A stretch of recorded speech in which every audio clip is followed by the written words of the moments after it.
പ്രേക്ഷകർക്ക് വിഷ്ണു ക്രിയേഷൻ എന്ന യൂട്യൂബ് ചാനലിലേക്ക് സ്വാഗതം. ക്ഷേമ പെൻഷനുമായി ബന്ധപ്പെട്ട വാർത്തകൾക്കായി നിങ്ങൾ ഈ ചാനൽ സബ്സ്ക്രൈബ് ചെയ്ത് നമുക്കെന്നാൽ നേരെ വീഡിയോയിലേക്ക് പോകാം. ഈ മാസത്തെ ക്ഷേമ പെൻഷൻ ഇന്നലെ മുതൽ ആരംഭിച്ചു.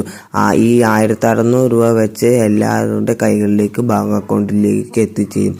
24.62 ലക്ഷം ജനങ്ങളുടെ ബാങ്ക് അക്കൗണ്ടിൽ ക്ഷേമ പെൻഷൻ എത്തിച്ചേരും. ബാക്കിയുള്ളവരുടെ കൈകളിലേക്ക് 2 ദിവസത്തിന് ശേഷം സഹകരണ സംഘം വഴി എത്തിച്ചേരും. മാസ്റ്ററിംഗ് പൂർത്തിയാക്കിയ എല്ലാവരുടെ കൈകളിലേക്കും ക്ഷേമ പെൻഷൻ എത്തിച്ചേരും. 8000 രൂപ കുടിശ്ശികയാണെങ്കിൽ പോലും കഴിഞ്ഞ മാർച്ച് മാസം തുടങ്ങാതെ സർക്കാർ പെൻഷൻ തുക നൽകി തുടങ്ങുന്നുണ്ട്. ഈ സർക്കാർ വന്നേ പിന്നെ 33,800 കോടി രൂപയാണ് ക്ഷേമ പെൻഷനായി അനുവദിച്ചിരിക്കുന്നത്. ഇന്ത്യയിലെ ഏറ്റവും കൂടുതൽ സാമൂഹിക സുരക്ഷാ ക്ഷേമ പെൻഷൻ നൽകിയത് കേരളത്തിലാണ്. നവംബർ 6-ന് തുക എത്തിച്ചേരാത്തവർക്ക് അതുകൂടെ കൂട്ടി 3,200 രൂപയായിരിക്കും ഈ മാസം